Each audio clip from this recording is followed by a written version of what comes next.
거의 한 달 만인가요? 계속해서 요나서의 말씀들을 초반에 우리 살펴보다가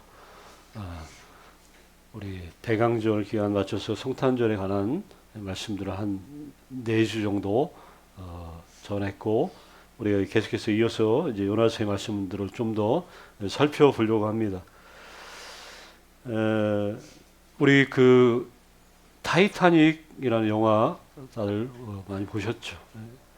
아마 지금도 뭐 역대 엄청난 흥행을 기록했던 그 영화의 내용들을 우리가 잘 알고 있어요. 1912년도에 있었던 이 타이타닉호에 실제 있었던 사건을 침몰한 그 사건을 뭐 이렇게 영화했죠. 물론 등장했던 그 인물들은 작가가 만들어낸 허구의 그런 인물들이지만, 여기 내용들을 잠깐 보면 그 유명한 우리 디카프리오가 그 주인공이었지. 뭐 이렇게 이름 없는 가난한 그 하가였었는데, 어느 날 그 포커 게임을 하다가 이 타이타닉 이 승선 그 이렇게 3등실 이 티켓을 게임을 통해서 얻게 돼. 근데 배 안에 또 우연찮게 자기 집안이 몰락해가지고 집안을 좀 일으키려고 하는, 그것 때문에 원치 않는 이렇게 결혼을 해야 되는, 원치 않은 남자 약혼했던 그 로즈라고 하는 어떤 여인. 근데 이 여인이 그렇게 사는 삶이 무의미 없기 때문에 이제 자살을 하려고 하는 거, 이 남주인공이 이게 말로 설득해가지고 어쨌든 잘 해가지고 구해내죠. 그래서 둘이 사랑하게 되고, 그런데 결국 배가 침몰하면서 죽게 되죠. 죽을 때 이 남자 주인공, 잭이 이렇게 얘기하죠. 이 타이타닉 이 티켓을 구한 건, 자기가 지금 죽어가지만 이 티켓을 구한 건 그 여인, 그녀를 만났기 때문에 자기 생애의 최고의 행운이었다. 이런 식으로 이제 얘기를 해요. 이게 역설 같은 행운이죠. 만약에 포커 게임에서 이기지만 않았더라면, 그러면 이 티켓도 없었을 텐데, 그러면 죽지도 않았을 텐데. 그런데 어쨌든 이렇게 돼가지고 만났는데, 어쨌든 그렇게 해가지고 그 여인을 만난 것을 자기는 행운으로 알고 감사히 여기면서 죽는, 이거 말로 역설적인 그런 행동이지. 이 장면을 보면 우리는 그가 정말 운이 좋은 청년이었는지, 아니면 억세게 아주 운이 나빴던, 재수 없었던 그런 청년인지 어떻게 평가할 수 없어요. 자, 우리 요나 이야기가 이렇게 시작되죠. 우리 지난번에도 이제 말씀 처음에 우리가 살펴봤지만, 요나가 요빠에서 어디로 가는 배를 타요? 다시스로 가는 배를 타죠. 니느웨, 가라는 니느웨는 저 오른쪽 육지 위쪽인데, 가라는 그쪽으로 안 가고 왼쪽 배를 타고 요빠 항구에서 배를 타고 저 머나먼 그 지중해를 가로지르고 쫙 그 지중해 끝에 있는 저기 다시스로 가는 배를 타게 돼. 그 다시스로 가는, 하필은 내려갔더니 그 배를 발견했지. 자기가 아마 운이 좋았다라고 여겼을지도 모르겠죠. 자기의 모든 재산들 다 처분하고 겨우 얻은 이 배의 티켓, 이 뱃삭을 자기의 모든 재산과 치르고 이 뱃삭을 얻어서 탔어요. 이게 잠시 동안은 이 요나에게 좀 행운일 수도 있었겠죠. 그 가기 싫었던 저 때려 죽여도 저기는 싫은 거기를 피해서 다른 데로 갈 수 있다는 것. 근데 우리가 잘 알듯이 배 한가운데서 말 그대로 파선에 이렇게 이르게 되는데, 지금 이방인들이 이렇게 뽑은 제비에 뽑혀가지고 그 뽑힌 당사자가 됐다는 거예요. 왜 이 풍랑의 학은 그 원인으로 요나가 지목되었다 하는 거죠. 오늘 본문의 11절에 어떻게 시작되냐? 바다가 점점 흉흉해졌다. 지금 바다가 흉흉해지니까 지금 뭐 난리가 난 거죠. 근데 이 요나가 이 원인, 화근이 지목됐다고 해서 그렇다고 문제가 해결된 거 아니에요. 너 때문에 이렇게 된 거라. 제비 뽑혔기 때문에 원인 제공자로 뽑혔지만 그렇다고 뽑혔다고 그 자체로 문제가 해결된 건 아니에요. 뽑혔지만 여전히 배는 바다는 흉흉한 그런 상태. 뭐 여기 네 생업이 뭐냐 막 이런 것들 다 그 앞절에 다 나왔죠. 여기 11절에 보니까 이 선원들이 요나에게 질문을 해요. 뭐라고 해요? 우리가 너를 어떻게 하여야 바다가 우리를 위하여 산지. 자, 이 원인이 넌데, 근데 원인이 너라는 건 아는데, 뭐 문제는 뭐 범인 잡았다고 해서 뭐 이미 저지른 문제가 해결되는 건 아니잖아요. 어떻게 하여야 바다가 우리를 위하여 잔잔하겠느냐? 자, 이게 평범한 질문이 아니라 이 사람들에게 너무나 절박한 물음이 물음. 이거는 뭘 말하냐? 우리 화면에 한번 보시면 알겠지만 이런 얘기 쉽게 말하면 네가 경외한다는 하나님이 천지 만물을 주관하시는 분이라면 뭐라고요? 네가 이 재앙의 원인이라면 너는 어떻게 너의 신께 이 재앙이 물러가게 해달라고 구하겠느냐? 어떻게 하겠느냐? 어떤 제사를 드리겠는가? 지금 이 절박한 질문을 하는 거예요. 자, 그런데 안타깝게도 원하는 이런 상황에서조차 하나님의 낯을 외면하려고 하는 거죠. 왜냐하면 계속 낯을 피해서 도망가고 있는 그런 상황에서 이 일이 벌어졌기 때문에. 차라리 여기서 내가 죽을 죄를 졌습니다. 겸손히 자백하고 하나님 살려달라 이런 식으로 선지자 정도 되면 나왔으면 참 좋았을 법도 한데 그런데 그런 거는 전혀 없이 네가 그 원인이었다. 하나님 나로 인해 생긴 거니까 하나님 나를 뭐 이렇게 뭐 용서해 달라. 아니면 뭐 어떻게 이걸 좀 제가 돌이키겠으니까 뭐 해달 이런 식으로 나오는 게 사실은 선지자답고 예수 믿는 사람답 수도 있는데 전혀 이러지 않아요. 이런 거를 전혀 택하지 않고 어떤 방법을 택해요? 스스로 자멸하는 방법을 택해. 뭐 어떤 거예요? 자멸하는 게 바다에 뛰어드는 거를 택한 거죠. 그러니까 이걸 잘 보셔야 돼요. 이 문제를 해결하는 데 있어서 하나님 앞에 참여하고 자복하고 나아가는 대신 자기 스스로의 몸을 생명을 던지는 자멸의 그런 선택한다는 것. 이게 사실은 치명적이죠. 과연 이게 하나님이 원하시는 방법이었겠어요. 그렇죠? 내가 이 문제를 해결하기 위해서 내가 내 목숨을 내어 던진다.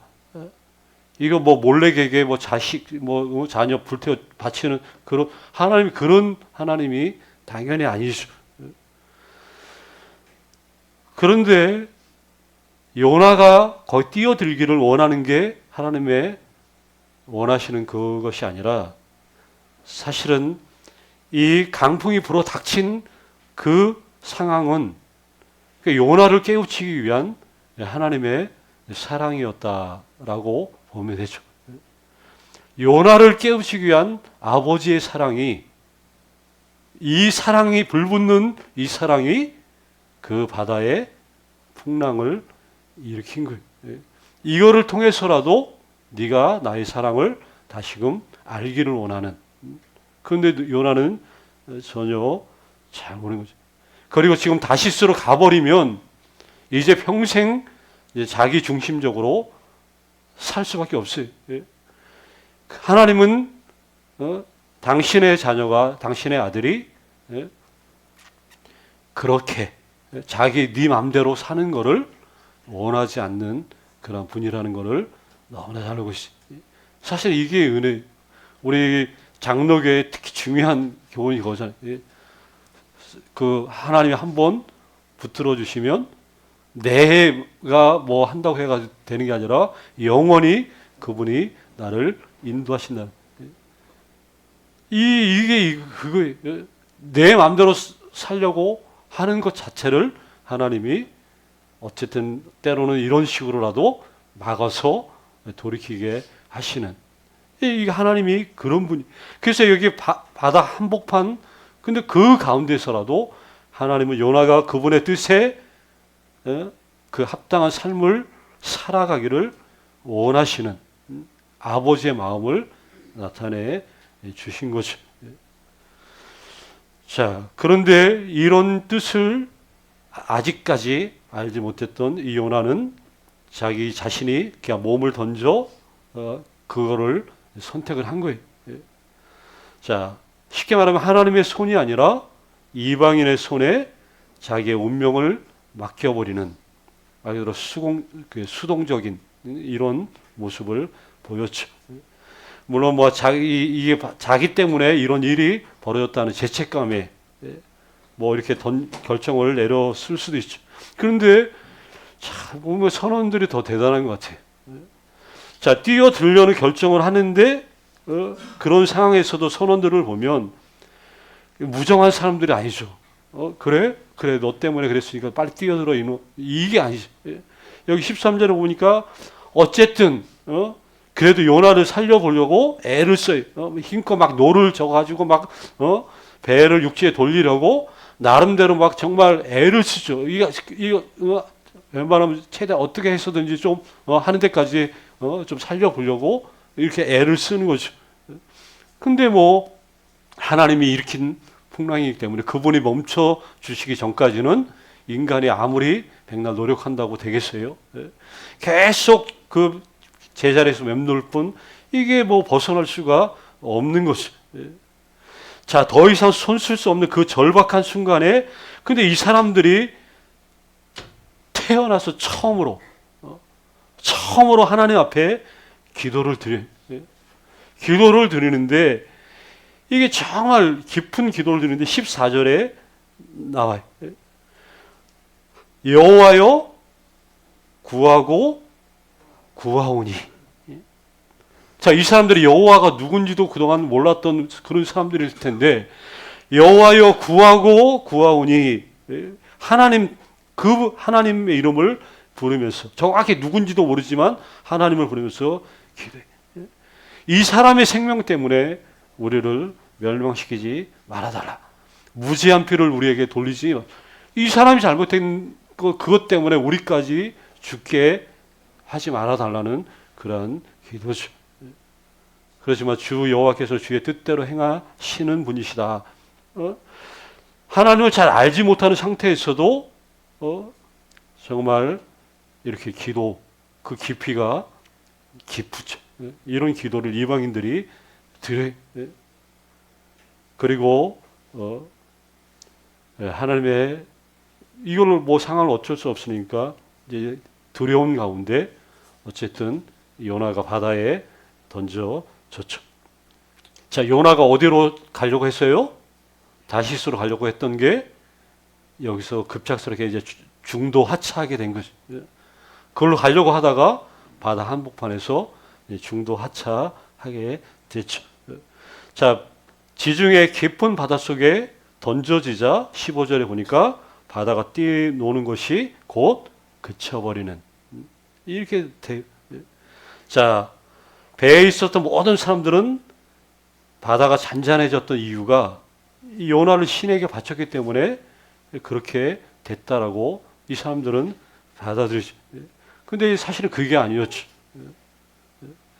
자, 하나님이 사실 찾아오신 거예요. 요나뿐만 아니라 배에 있는 그 사람들도 구원하려고 찾아오신 거다라고 생각을 해야 되죠. 왜 그러냐? 자, 이 사람들이 여기 이제 16절에 보면 여기 놀라운 마지막 우리 본문 마지막 16절에 아주 놀라운 장면이 여기 나와요. 여기 뭐라고 나오냐면 그 사람들이 여호와를 크게 두려워하여 여호와께 뭘 드려요? 제물을 드리고 뭐래요? 또 선. 자, 이게 굉장히 놀라운 내용이. 자, 하나님을 두려워해서 제물을 드리고 서원을 했다. 이걸 보면서 지금 이 요나 이 사건을 통해서 이 사람들이 지금 하나님을 크게 경험한 거예요. 진짜 요나가 던졌더니 바다에 던져졌더니 바다가 잔잔해지는 걸 보고 아, 이거는 하나님에 의해서 모든 일들이 지금 진행되고 되어진 일이다 하는 것을 대번한 모든 자연 만물을 주관하시는 분이 이 사람들이 이스라엘의 여호와 하나님이라는 것을 이 이방 이런 사람들이 알게 된 거죠. 자, 제물을 드리고 서원을 하려면 어디서 해야 돼요? 장소가. 여기는 배 위에서 제물 드리고 서원을 할 수 있는 상황이 아니에요. 배 위에서는. 이거는 뭐예요? 무슨 말이냐? 육지에 이제 정박이 됐다는 얘기. 이렇게 하려면 제물을 드릴 양이나 소를 짐승이 필요한데 지금 아까 배에는 이런 게 없어요, 사실. 그리고 있는 그 물건까지 다 바다 그거 가볍게 하려고 이미 다 바다에 다 던져 버린 것. 자, 재물 구하려면 육지에 당도해야 되는 거죠. 합당한 서원 예식을 갖추기 위해서는 절차가 필요하기 때문에 그렇다는 것이. 그러면 이 정황을 미뤄보면 이 이스라엘을 하나님께 드릴 제물을 구하려면 이 사람들이 어떻게 하냐? 다시 어디로 돌아가야 되는 거예요? 이스라엘로 돌아가게. 그 상황 정황상으로 보면 그게 맞다는 거예요. 우리가 그 여정 그 얘기들은 여기 성경에 나오지 않지만 거기서 하나님을 크게 경험하고 예물 드리고 제물을 드리고 서원을 하기 위해서 이제 더 이상 그들의 목적지 다시 갈 필요도 없죠, 사실은.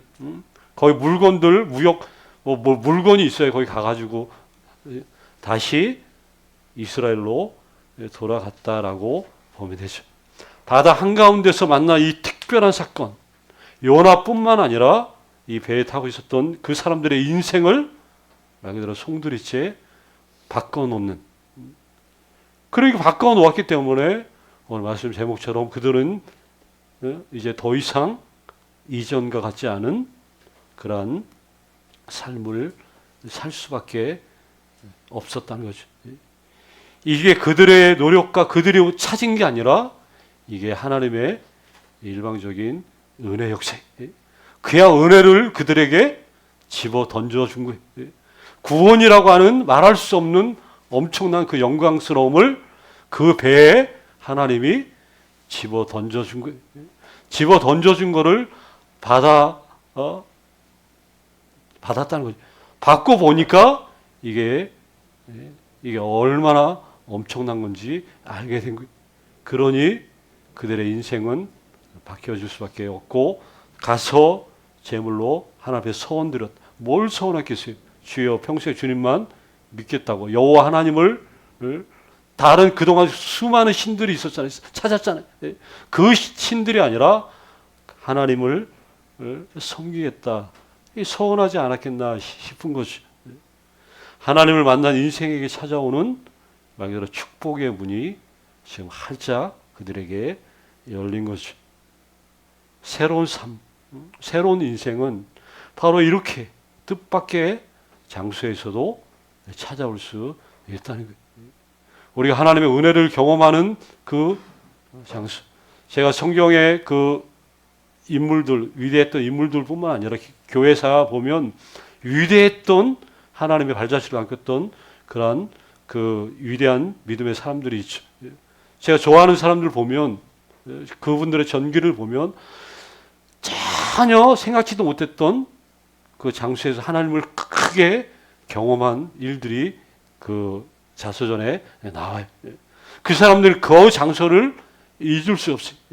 마치 야곱이 베델을 잊을 수 없는 것처럼 자기가 뜻밖의 장소에서 만났던 그 하나님을 크게 경험했다. 그래서 신앙이 낙심되거나 어떤 침체되거나 이런 일이 있으면 그때 나를 만났던 그 크게 경험했던 그거를 떠올리고 또 그 장소에 가서 다시 한번 그때를 기억하면서 회복하는 뭐 이런 얘기들이 있다는 거죠.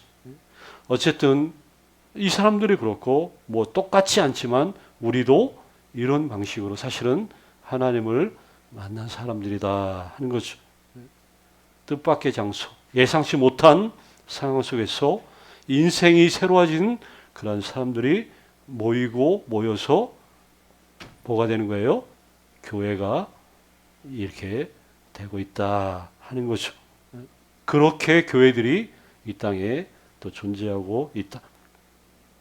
그래서 오늘 전체적인 그런 내용들, 이런 축복의 이야기들을 우리가 평생 간직하면서 올 한 해를 다 보내고 마감하면서 이 은혜를 다시 한번 우리가 기억하고 간직하고 그러면 우리의 믿음에 더 복된 그런 날들을 더 희망하지 않겠어요, 그렇죠?